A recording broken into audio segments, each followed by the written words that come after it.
warahmatullahi wabarakatuh. Salam sejahtera untuk kita semua.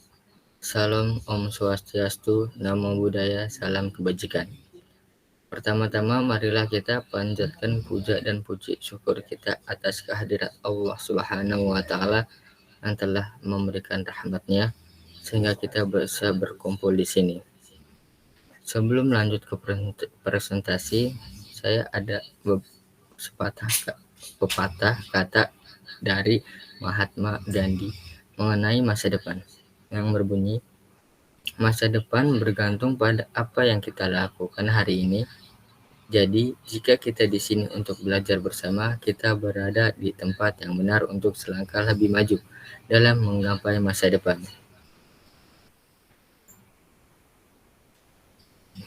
Perkenalkan, kami dari kelompok 8 yang terdiri dari saya pribadi, Abi Wahyudi, dengan NPM 202044500320. Selanjutnya Fikri Haikal 202044500324 dan Nugroho Wibacu Prayoga dengan NPM 202044500363. Ingin mempresentasikan materi kami yang berjudul upah minimum dan penyesuaian perhitungan besaran pesangon PHK. Serta bagi teman-teman yang nantinya ingin bertanya dapat disampaikan setelah pembahasan selesai atau di kolom komentar. Yang pertama ada latar belakang. Latar belakang ditetapkannya upah minimum.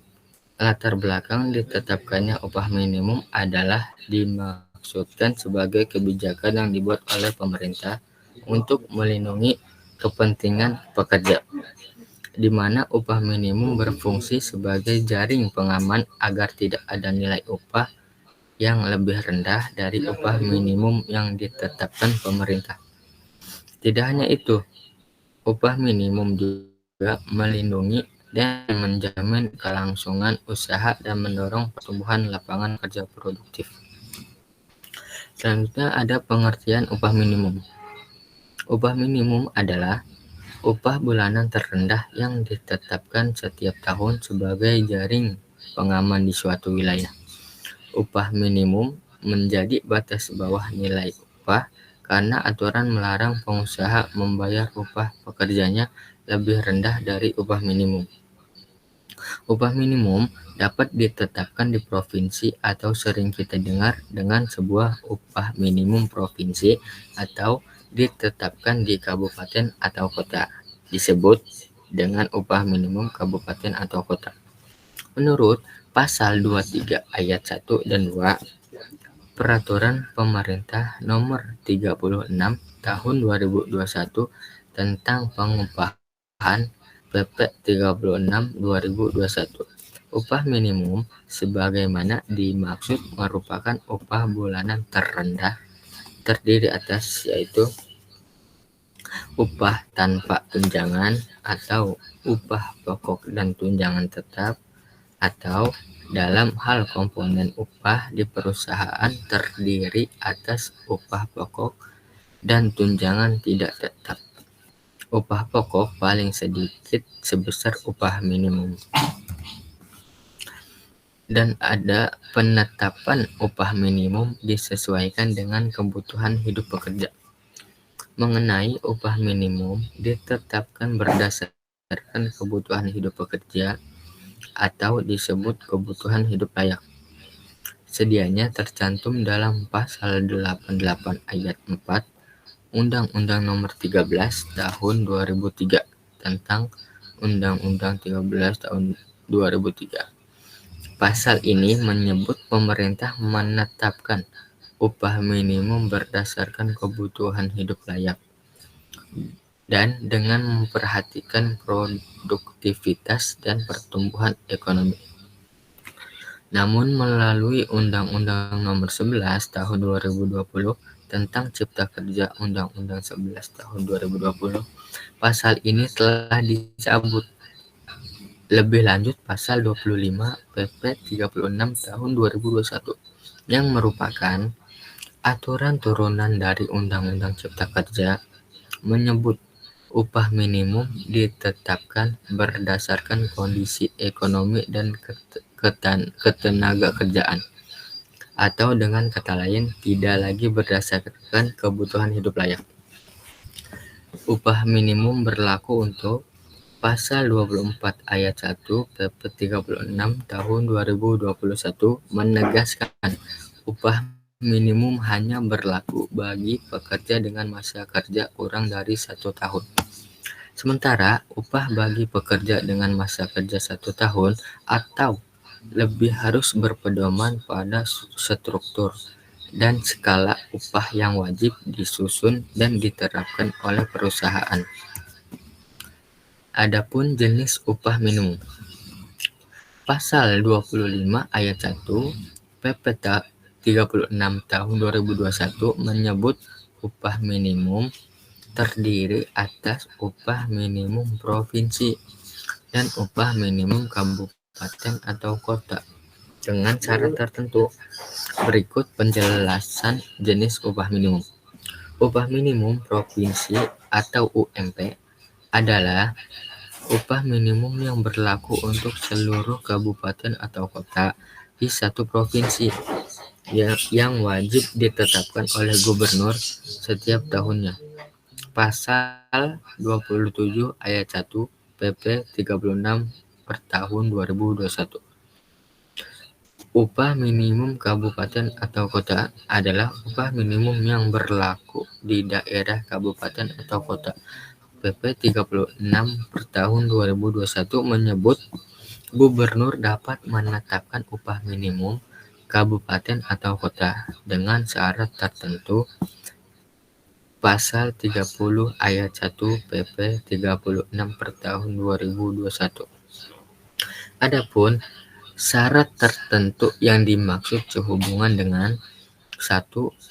Rata-rata pertumbuhan ekonomi kabupaten atau kota yang bersangkutan selama 3 tahun terakhir dari data yang tersedia pada periode yang sama lebih tinggi dibandingkan rata-rata pertumbuhan ekonomi provinsi.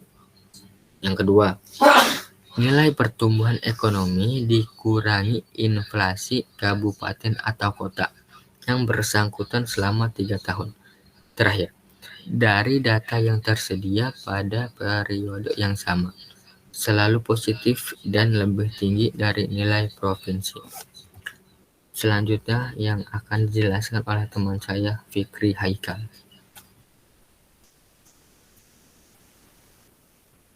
Dewan Pengupahan.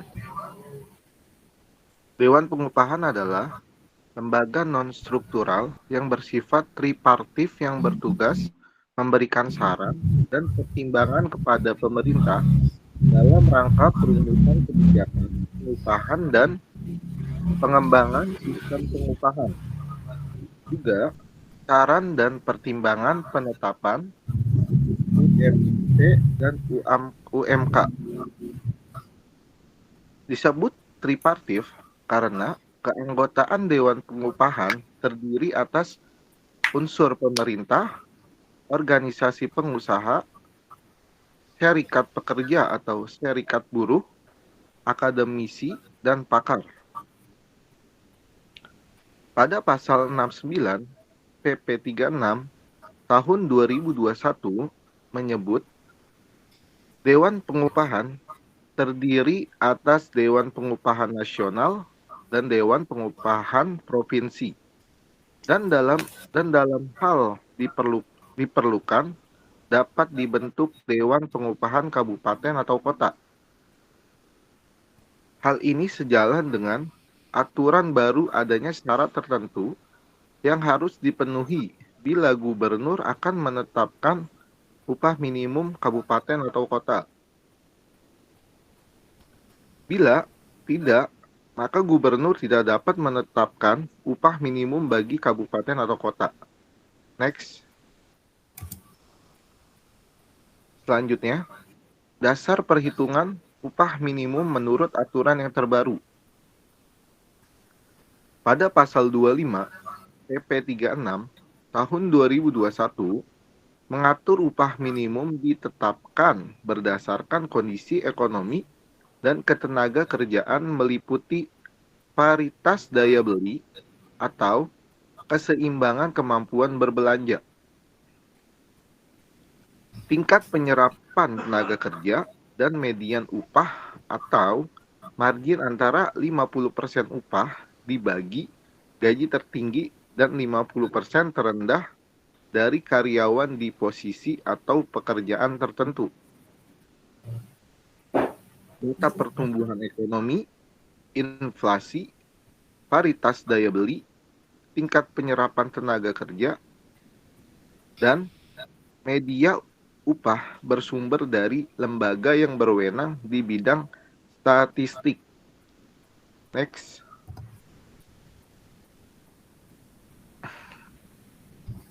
Formula menghitung upah minimum tiap tahunnya. Yang pertama, itu ada upah minimum provinsi atau UMP. Penyesuaian UMP ditetapkan pada rentang nilai tertentu di antara batas atas dan batas bawah. Upah minimum pada wilayah yang bersangkutan dengan formula dan langkah-langkah sebagai berikut. Yang pertama, menentukan batas atas upah minimum atau acuan nilai upah minimum terdiri yang dapat ditetapkan dan dihitung menggunakan formula sebagai berikut. Batas atas UM sama dengan rata-rata konsumsi per kapita dikali rata-rata banyaknya ART dibagi rata-rata banyaknya ART bekerja pada setiap rumah tangga. Langkah kedua, menentukan batas bawah upah minimum atau acuan nilai upah minimum terendah yang dapat ditetapkan dan dihitung menggunakan formula sebagai berikut. Dengan rumus, batas bawah UM sama dengan batas atas UM dikali 50%. Langkah terakhir, menentukan nilai upah minimum tertentu dihitung berdasarkan formula penyesuaian nilai upah minimum sebagai berikut. Dengan rumus, UM sama dengan UM dalam kurung T ditambah max dalam kurung P inflasi dikali batas atas dikurang UM dalam kurung T dibagi batas atas dikurang batas bawah dikali UM dalam kurung T. Next. Formula menghitung upah minimum tiap tahunnya.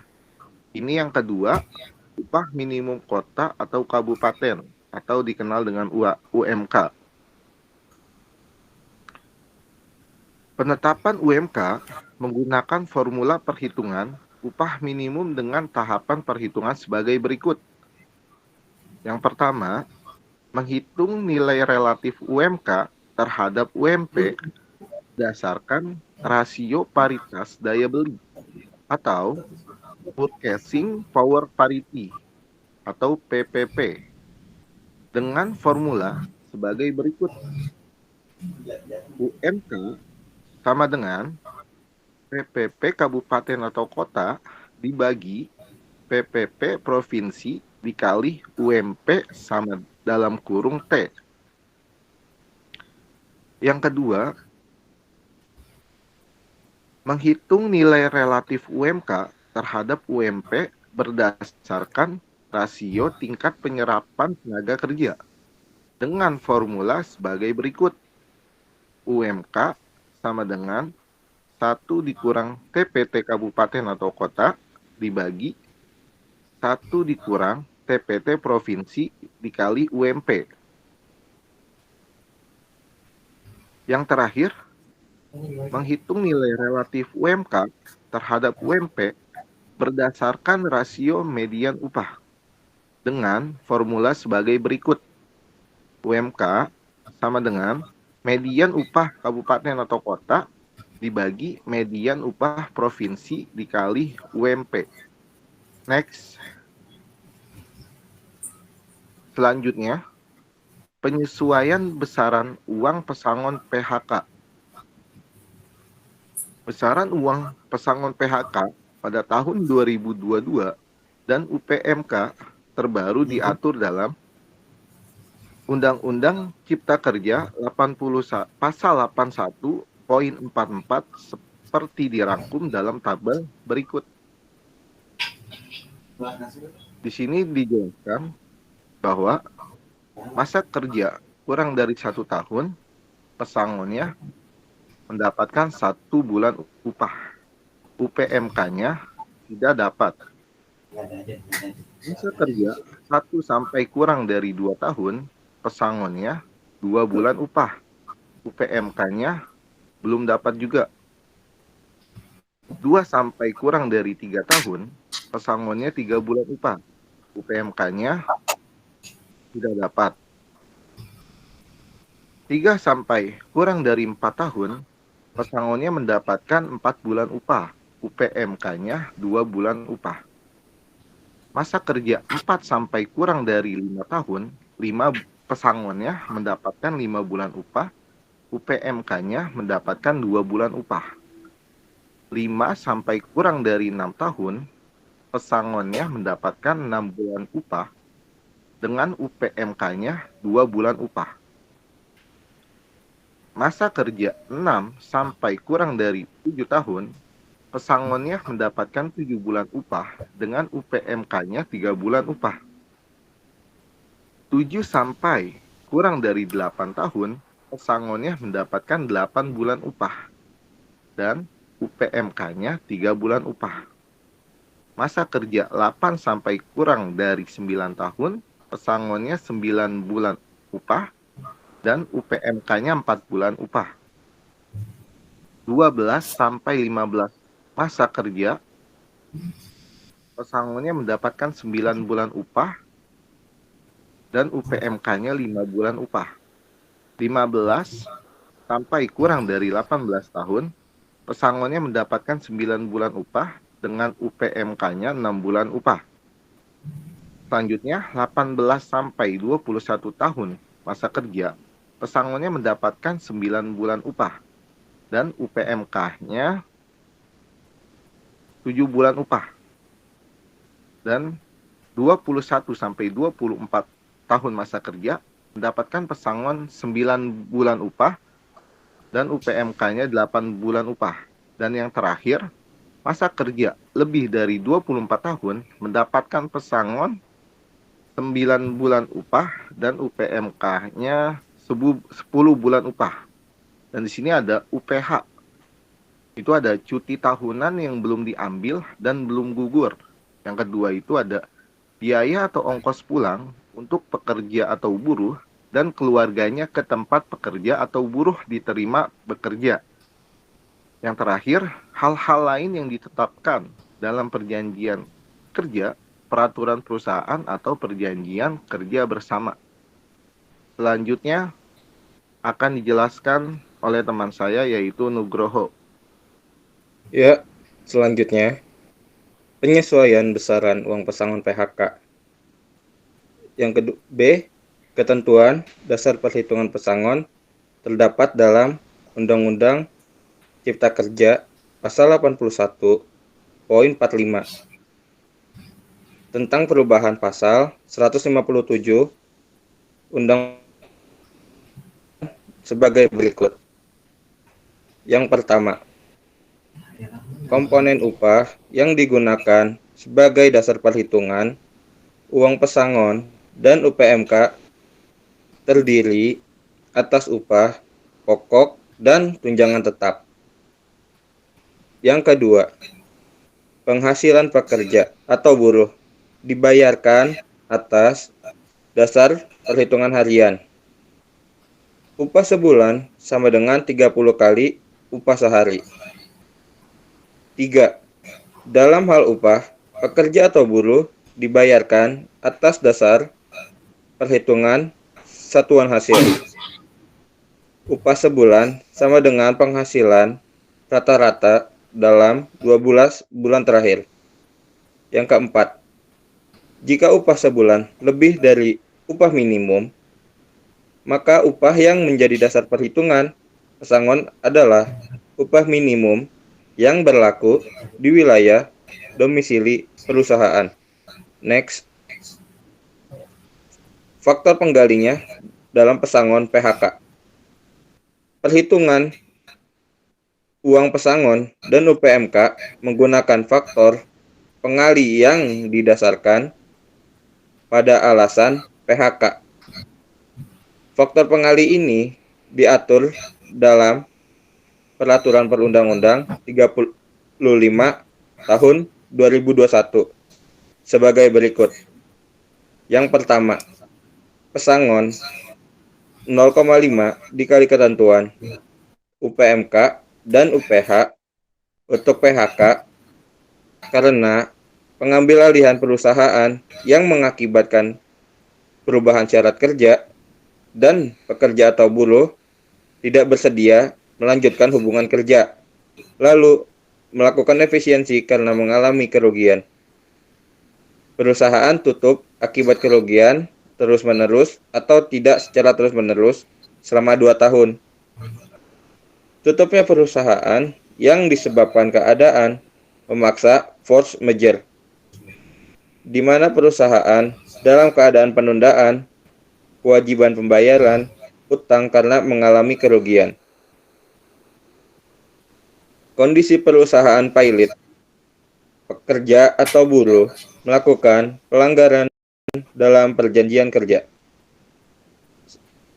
Peraturan perusahaan atau perjanjian kerja bersama dan telah diberi surat peringatan pertama, kedua, dan ketiga.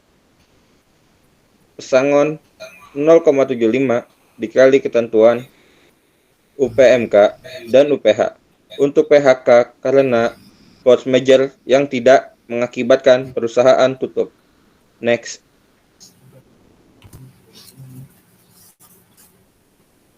Yang ketiga, dari faktor pengalih pesangon PHK. Pesangon 1 kali ketentuan UPMK dan UPH untuk PHK karena penggabungan, peleburan, atau pemisahan perusahaan dan pekerja buruh atau pengusaha tidak bersedia melanjutkan hubungan kerja. Pengambil alihan perusahaan melakukan efisiensi untuk mencegah kerugian, perusahaan tutup yang bukan disebabkan oleh kerugian, kondisi perusahaan dalam keadaan penundaan kewajiban pembayaran utang bukan karena mengalami kerugian. Pekerja atau buruh dapat mengajukan PHK karena pengusaha melakukan perbuatan terhadap pekerja atau buruh yang disebutkan pada pasal 36 huruf G yang diisi tentang menganiaya, menghina, secara kasar, mengancam, dan seterusnya. Yang keempat, pesangon 1 kali 1,75 kali ketentuan UPMK dan UPH untuk PHK karena pekerja atau buruh memasuki usia pensiun. Dan yang kelima, jika pesangon 2 kali ketentuan UPMK dan UPH untuk PHK karena pekerja atau buruh sakit berkepanjangan atau cacat akibat kecelakaan kerja dan tidak dapat bekerja setelah 12 bulan. Pekerja atau buruh meninggal dunia. Next. Nah, di sini ada contoh perhitungan pesangon PHK. Contoh pertama, Ali, Budi, dan Jamal merupakan teman kerja di sebuah perusahaan. Gaji terakhir mereka 7 juta dan masa kerjanya 7 tahun. Pihak manajemen melakukan efisiensi karena perusahaan harus merugi akibat pandemi yang dibuktikan dengan laporan keuangan. Di sini Ali terkena PHK, sementara Budi dan Jamal tidak. Yang kita hitung pertama adalah Ali menerima pesangon dan UPMK. Pesangon Ali sebanyak 0,5 dikali ketentuan masa kerja. Nah, di sini masa kerja Ali sebanyak 7 tahun. Dan gaji 7 juta.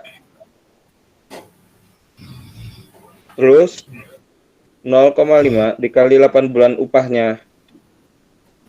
8 bulan upah itu terdapat dari UPMK dikali gaji. Jadi 0,5 dikali 8 dikali gajinya 7 juta. Sama dengan 28 juta. UPMK 7 tahun. UPMK di sini adalah upah penghargaan masa kerja. Jadi 3 bulan upah dikali gaji. 3 dikali 7 juta sama dengan 21 juta. Dan kelanjutnya, contoh kedua, setahun kemudian perusahaan diambil alih oleh sebuah korporasi besar. Manajemen yang baru melakukan PHK sebagian besar karyawan lama. Nah, di sini Budi kena PHK, namun Jamal tetap dipertahankan. Yang kita hitung adalah Budi menerima pesangon dan UPMK terbesar. Sama dengan sebelumnya, pesangon PHK. Dan di sini karena Budi lebih lama, jadi dapat 1 kali ketentuan masa kerja 7 tahun dikali gaji. 1 dikali 9 bulan upah dikali gaji. Gaji Budi di sini masih sama 7 juta. Jadi 1 dikali 9 dikali 7 juta sama dengan 63 juta.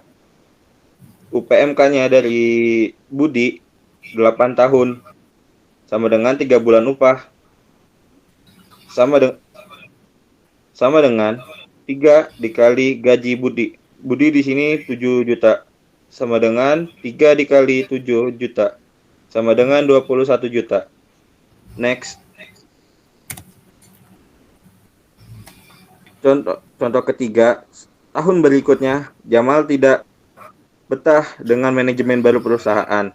Meski ia memperoleh gaji yang lebih besar dari Ali dan Jamal yakni 9 juta. Ia berniat pindah ke perusahaan lain dan mengajukan resign. Jamal tidak mendapatkan uang pesangon dikarenakan Jamal ingin resign. Jamal menerima uang pisah di sini 9 tahun sama dengan 4 bulan upah. Jadi 4 bulan upah dikali 9 juta sama dengan 36 juta. Selanjutnya akan ditutup oleh Abi Wahyudi. Baik, sekian dari presentasi dari kelompok kami. Apabila ada kekurangan, mohon dimaafkan sebesar-besarnya karena manusia tempatnya salah dan dosa. Kesempurnaan hanyalah milik Allah Subhanahu wa Ta'ala. Apabila ada yang kurang dipahami dan kurang jelas, mohon tulis di kolom komentar. Serta jangan lupa like, share, and subscribe. Sekali lagi terima kasih. Wassalamualaikum warahmatullahi wabarakatuh.